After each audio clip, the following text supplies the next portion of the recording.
Hello everyone, this is Michelle and this is just going to be a short video specifically designed for those of you who either practice Ashtanga with me or with another teacher, but you've only ever practiced in a led class, but you would like to take that next step to start your home practice. Even though Ashtanga is a set sequence, it can be quite intimidating to try and remember what comes next in the sequence. So the books that I've got planned to go through with you today are ones that I found useful in my own practice and ones that I hope you will find useful too. So the first one I'm going to show you isn't a book as such. It's a cheat sheet which you can download off the internet. It's just an A4 sheet and it's just got pictures of people in the poses out of the primary series. This one is, I think, Ashtanga Yoga Canada, but there are lots of different ones out there.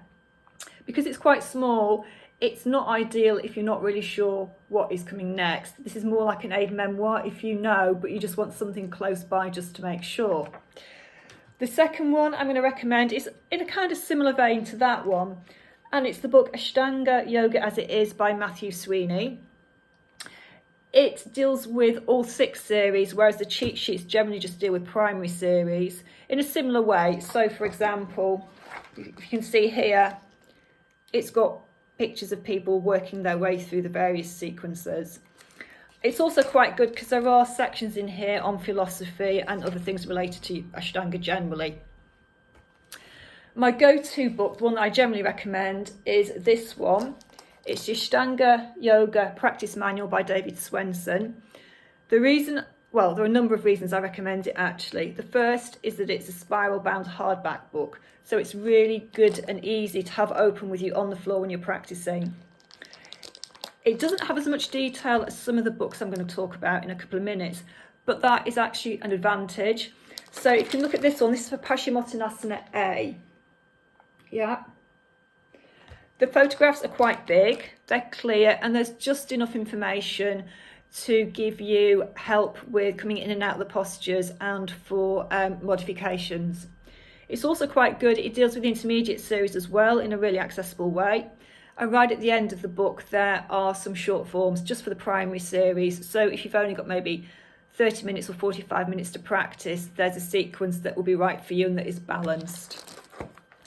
If you're not really looking for something to have open when you're practicing, but you just want something to refer to that's in a little bit more detail, first one I would recommend is The Power of Ashtanga Yoga by Kino McGregor.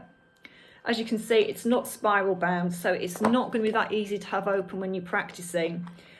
The pictures are also smaller than in Swenson's book, and there was a lot more information in the text.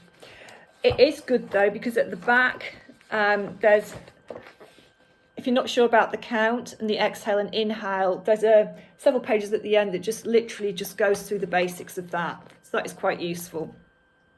In a little bit more detail is this one by one of my teachers, Gregor Maehle, Ashtanga Yoga Practice and Philosophy. Similar sort of thing to the Kino McGregor book, but in a little bit more detail. Has quite a lot of anatomical information in as well. But I also recommend this because he's got a really good section at the end about the Yoga Sutras. It's his translation, his commentary on it. So I find that to be quite accessible as well. So that might be something worth considering. The final book I'm going to recommend isn't a practice manual as such. It's more, I suppose, designed for teachers. And it's Yoga, The Art of Adjusting by Brian Cooper. So those of you may not know that Brian was one of the founders of Yoga Alliance Professionals, and I know that many of you who are teachers are members of that particular organisation. Whilst it's designed for teachers and adjustments, it's spiral bound, and the pictures are quite large, and the text is quite clear. And I also find it useful to know what the adjustment is to make sure that I'm in the right positions in the first place when I'm practicing Ashtanga. There are some tips and hints on modifications that you can do yourself, so self-adjustments if you like, and that is quite useful as well. But as I say, it's not really a practice manual, but it is something that you might want to purchase if you wanted to look at things from a slightly different perspective.